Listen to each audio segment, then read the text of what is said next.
Bueno, eh, buenas noches. Hoy día estamos leyendo el capítulo 2 del libro de Gálatas ya y quisiera solamente hacer un comentario general, una pequeña introducción a este libro que es tan importante para la fe cristiana alrededor de todo el mundo. Y hoy día no voy a comentar el capítulo 2, lo voy a hacer mañana, comentar el capítulo 2 y 3 el día de mañana. Y hoy día solamente dar un panorama general de la importancia del libro de Gálatas y considerar partes del capítulo 1 que son como la base de todo lo que Pablo va a escribir. Cuando vamos a Gálatas capítulo 1, y sabiendo que Pablo está escribiendo a los judaizantes, ¿no? Que le daban más importancia o igual importancia, de hecho, a la ley de Moisés, que a la gracia de Jesucristo, al verdadero evangelio, Pablo escribe esta carta y quisiera mencionar solamente algunos textos porque eh, para poder entender lo que vamos a hablar hoy día brevemente es necesario que ustedes lean el capítulo 1 y el capítulo 2. Eh, Solamente resaltar algunos textos y considerando de que ustedes ya han leído estos capítulos. El versículo 3 Pablo comienza con su saludo tan habitual, gracia y paz. Y para recordar que la paz no viene primero que la gracia. La paz que nosotros podemos experimentar es el resultado de la gracia, ¿no? Sin gracia no hay paz, ¿no? Y dice, a vosotros y paz de parte de Dios nuestro Padre y del Señor Jesucristo, que se dio a sí mismo por nuestros pecados para librarnos. Aquí hay una palabra que el apóstol Pablo eh, yo creo que es una palabra fundamental para entender el carácter de todo lo que él está escribiendo, para librarnos. El Evangelio viene a librar y en el carácter que Pablo le está dando a la carta a los Gálatas, obviamente que está muy asociado a librarnos en este aspecto de lo aterrador y amenazante de la ley. Y dice, para librarnos de este presente siglo malo, conforme a la voluntad de Dios, de nuestro Dios y Padre, a quien sea la gloria por los siglos de los siglos. Amén. Amén.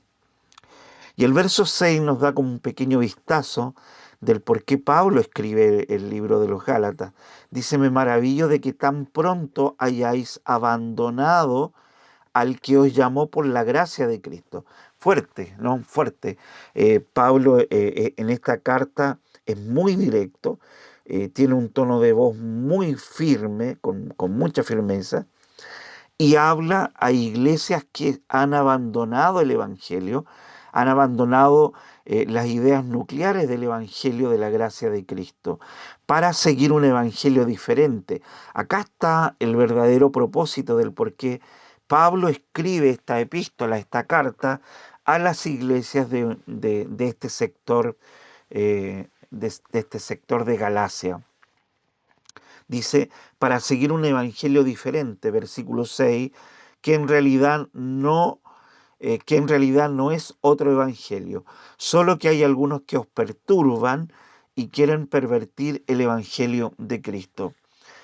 Luego en el versículo 11, Pablo dice, pues quiero que sepáis, hermanos, que el evangelio que fue anunciado por mí no es según hombre, no es un evangelio eh, que traiga la salvación mediante el esfuerzo humano, pues ni lo recibí de hombre ni me fue enseñado, sino que lo recibí por medio de una revelación. Está hablando de algo que viene del cielo en contraposición a un evangelio que naciera desde acá de la tierra, desde el ser humano. Dice que es un evangelio que lo recibió por medio de una revelación, la revelación de Jesucristo. Bien, mi hermano, permítanme hacer unos breves comentarios que nos pueden ayudar un poco para entender el carácter de esta epístola de los Gálatas.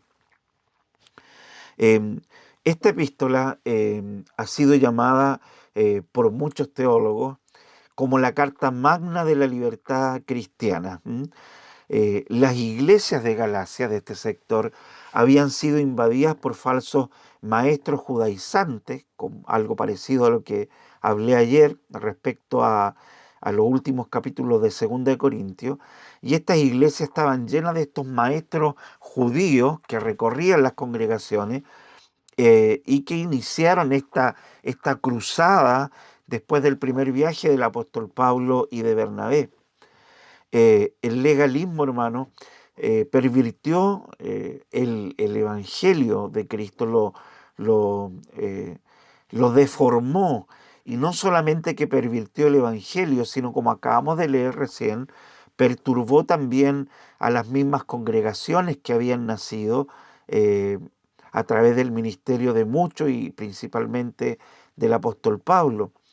Estos judíos, a los cuales llama la atención Pablo, exigían que los creyentes gentiles fuesen circuncidados y observaran la ley de Moisés para ser salvos. Aquí está lo tan malo, ¿no?, de estos judaizantes que decían que los creyentes gentiles, para poder ser salvos, tenían que guardar la ley y tenían que ser circuncidados. Eh, Ahora, pensando en esto, yo creo que uno de los puntos más graves de estos legalistas judíos era decir que Moisés necesitaba de alguna manera complementar lo que Cristo había hecho. La obra de Cristo tenía que ser complementada por la ley de Moisés. Así que ellos negaban la suficiencia de la gracia de Dios para ser salvos. Entonces, como dice Pablo en el capítulo 1 y en el resto de los capítulos, estos judaizantes negaban eh, la suficiencia de la gracia de Dios, añadiendo las obras a- como requisito para ser salvo. Así que añadían las obras a la fe como una condición para que alguien fuera aceptado por Dios. Eh, para estos judaizantes, la fe en Cristo no era suficiente para ser salvo. Así que según ellos, según lo que ellos predicaban, era imperativo también para estos gentiles guardar la ley. Así que de esta manera ellos no solamente malinterpretaban la ley, sino que también malinterpretaban el Evangelio, ambas cosas. Eh, Cuando nosotros hemos llegado al conocimiento del Evangelio y como muchos de ustedes ya habrán estudiado y les habrán enseñado en sus congregaciones, eh, el papel de la ley no era salvar, sino que era revelar el pecado. No olviden esto, hermano. El papel de la ley no era salvar, sino revelar el pecado. Así que la función de la ley no era llevar al hombre al cielo, sino era conducirlo o llevarlo hacia el Salvador, hacia Jesucristo, constituyéndose de esta manera Cristo como el fin de la ley. Pablo por ahí dice que Cristo es el fin de la ley. Claro, la ley de Moisés nos acorrala contra nuestro pecado, nos revela las demandas justas de Dios y nosotros no podemos cumplirlas. Así que estamos, como diríamos en Chile, estamos fritos, ¿no? Así que la ley nos empuja de alguna manera hacia la única salvación, hacia la única oportunidad de ser salvo, que no es la ley, sino que es el cumplimiento de la ley, que es Cristo mismo, el fin de la ley. Ahora, dicho todo esto, es importante también aclarar un punto. La ley no está en oposición del Evangelio, como lo he dicho anteriormente en algunos día a día de Romanos y de Corintios. La ley, la ley es santa y justa porque proviene de la boca de Dios y porque nos revelan las santas expectativas de Dios para la criatura. Así que la ley no está en oposición del Evangelio, eh, porque solo aquellos que se sienten condenados por la ley, como nosotros, serían los que buscamos la solución en lo que nosotros conocemos como buenas noticias o el Evangelio.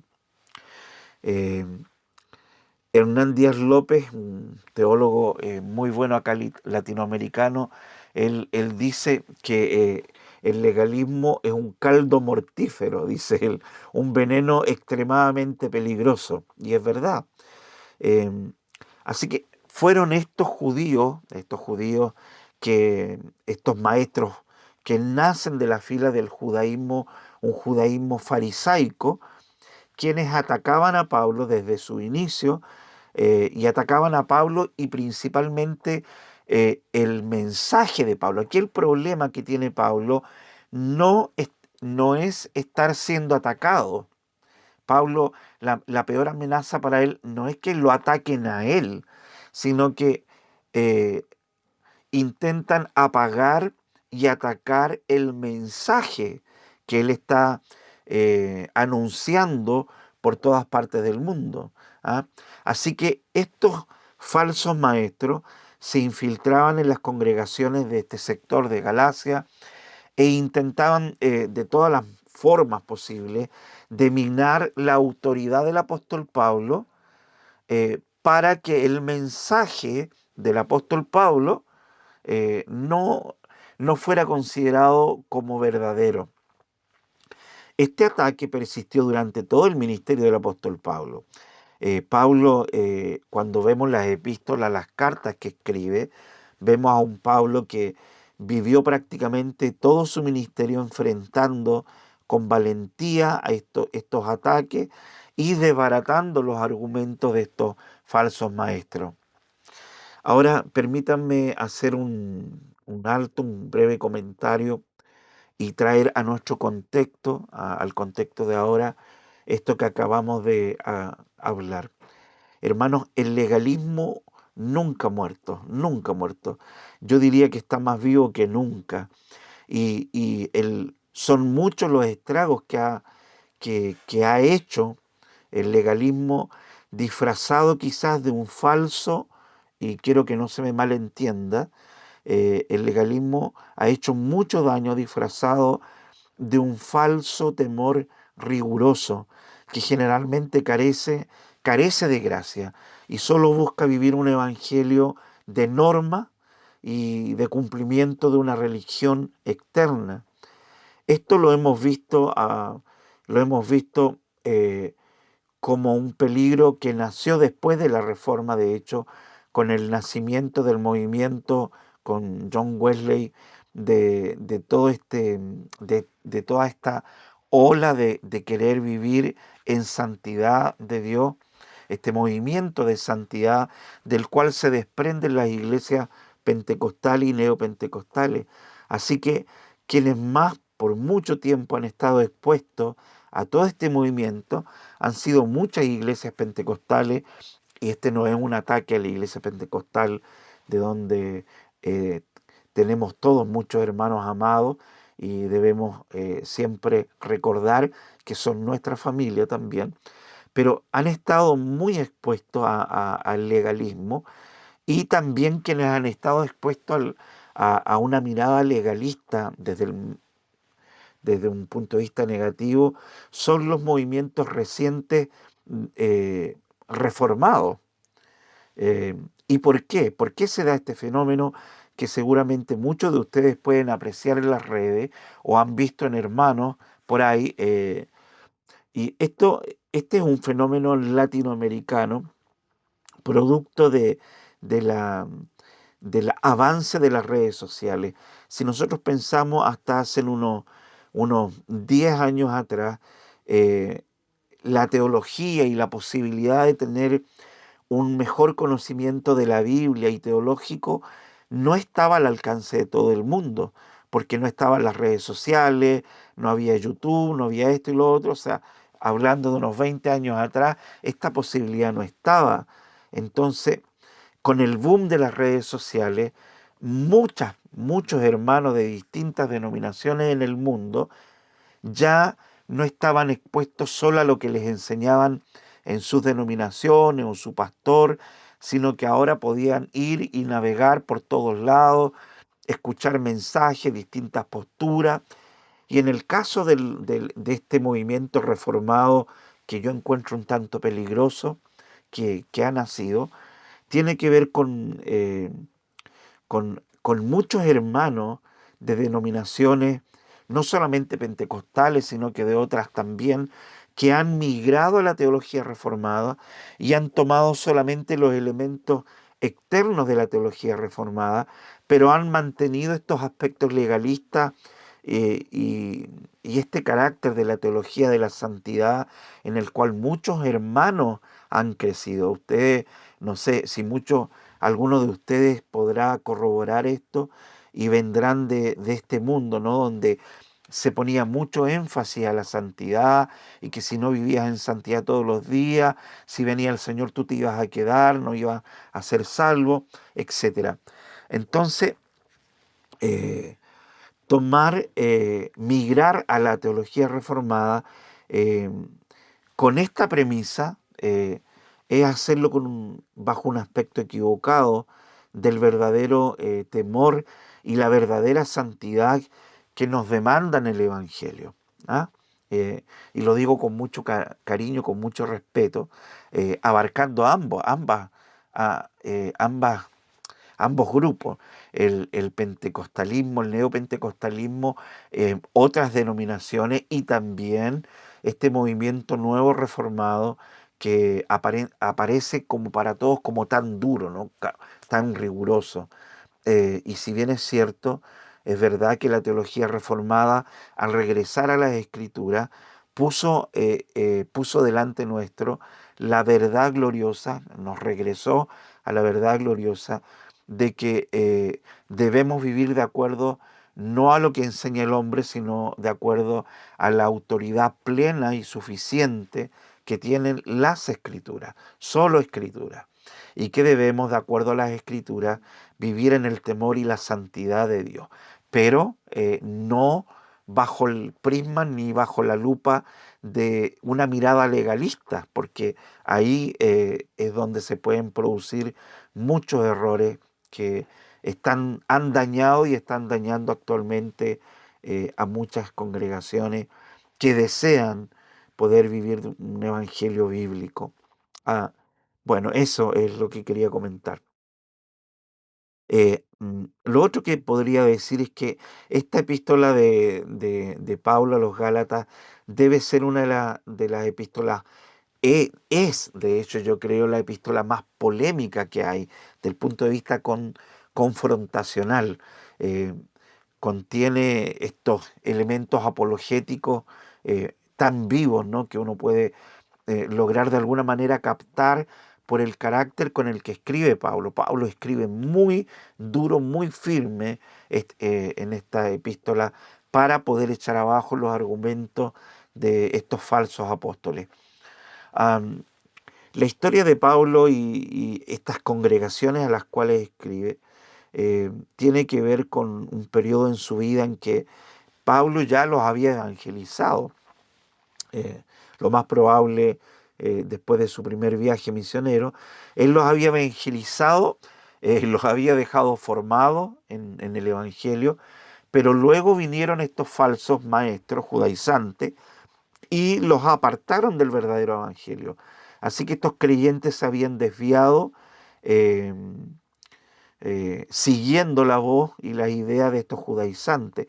Estos judaizantes, hermano, eran terribles porque para ellos el cristianismo era como apenas un judaísmo mejorado y ellos consideraban que los cristianos gentiles debían guardar la ley si querían ser salvos. Bueno, otro aspecto importante quizás a mencionar antes de que continúen leyendo esta hermosa epístola de los Gálatas quizás mencionar solamente que es muy probable que esta epístola, hay mucha discusión al respecto, haya sido en realidad una epístola escrita no a una sola congregación, sino a varias congregaciones, varias iglesias de Antioquía de Pisidia, Iconio, Listra y Derbe, como lo podemos ver en el libro de los Hechos, en los viajes misioneros del apóstol Pablo y que él las había establecido en este viaje, ¿ya? Así que, y también lo otro es que debido al contexto histórico es muy probable que Pablo haya escrito esta carta mucho antes del primer concilio en Jerusalén, porque cuando leemos lo del primer concilio en Jerusalén. No leemos en el informe ningún aspecto de los cuales menciona Pablo en esta carta.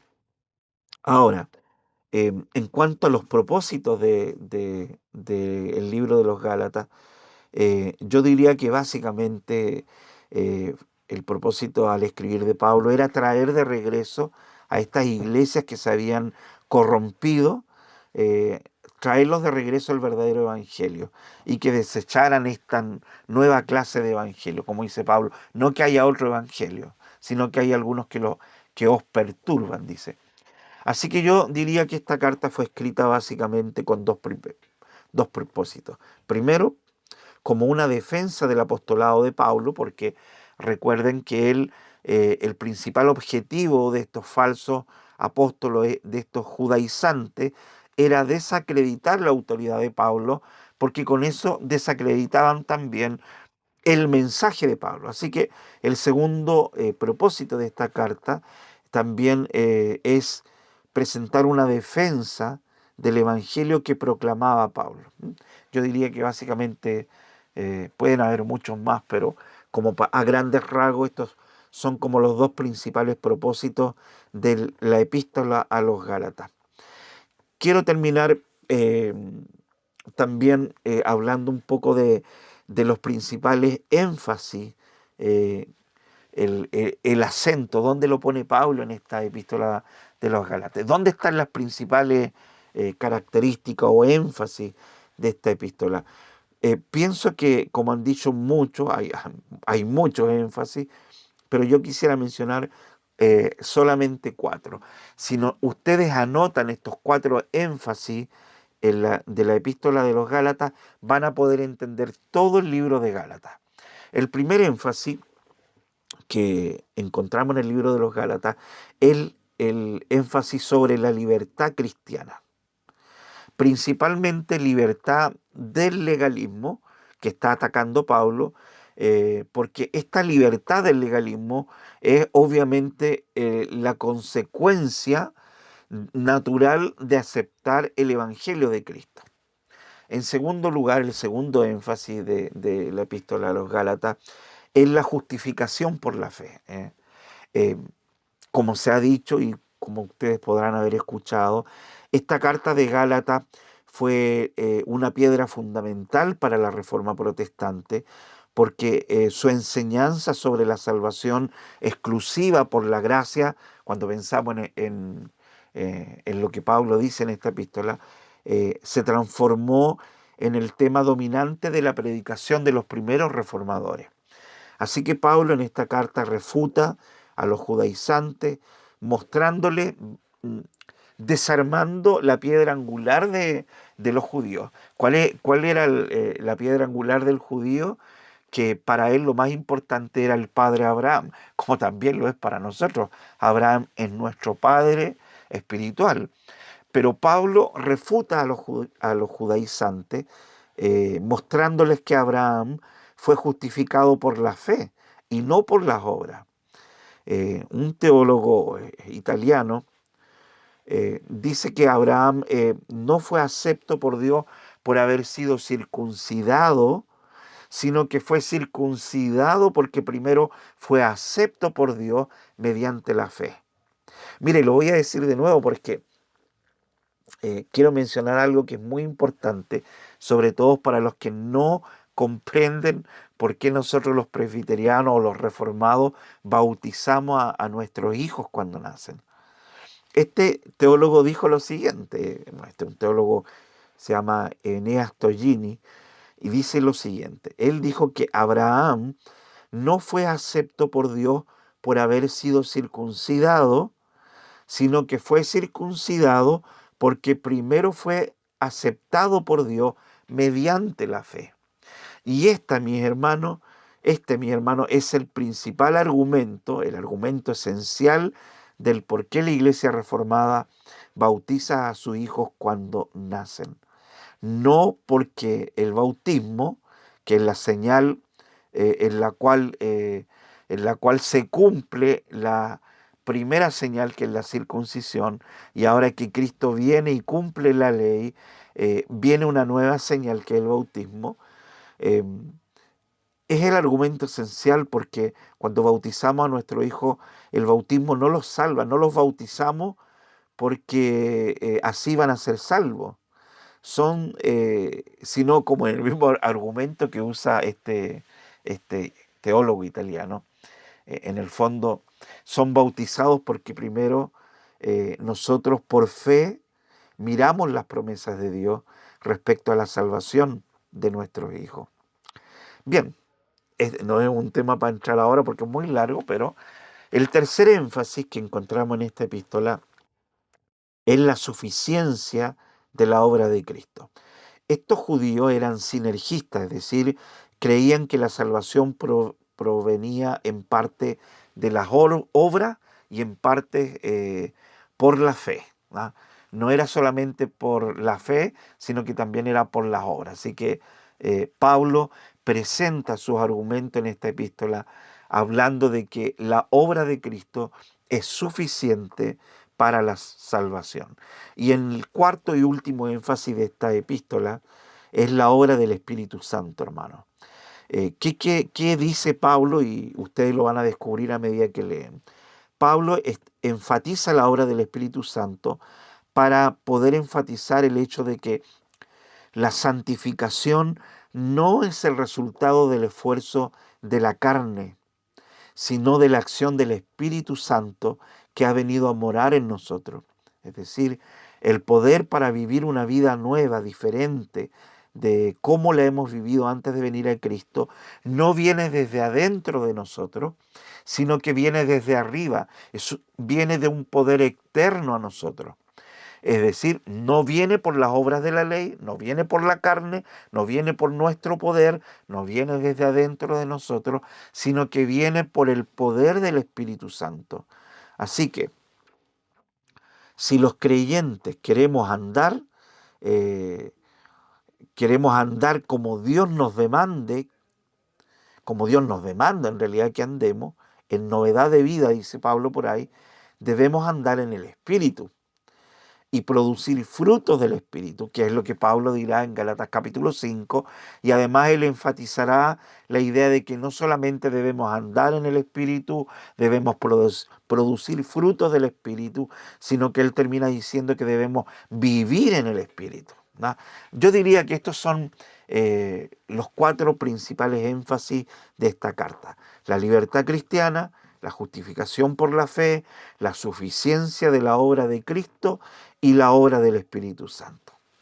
Bien, mis hermanos, eso era lo que quería comentar con ustedes.